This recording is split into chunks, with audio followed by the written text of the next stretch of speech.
21 yanvar 2026-yil kuni soat 20. Da mening yurtim telekanalida Iffat serialining 80 qismi namoyish etiladi. Ushbu epizod tomoshabinni yana bir bor sadoqat va muhabbatning qanchalik murakkab sinovlardan o'tishini chuqur his qilishga chorlaydi. Serial har bir qismi bilan hayotiy savollarni o'rtaga tashlab, voqealarga befarq bo'lishga imkon bermaydi. Sadoqat va muhabbat sinovlari.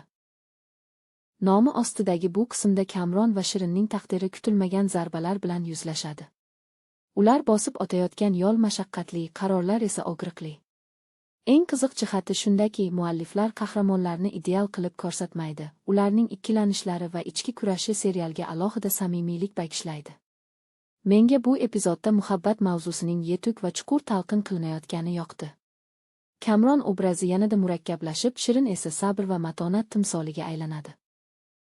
Aktyorlik ijrosi ishonarli, sahnalar esa hissiy jihatdan kuchli ta'sir ko'rsatadi. Iffat oddiy dramatik serial emas, u insoniy qadriyatlar haqida. 80 qism tomoshabinga haqiqiy muhabbat faqat sinovlar orqali mustahkamlanishini yana bir bor eslatadi.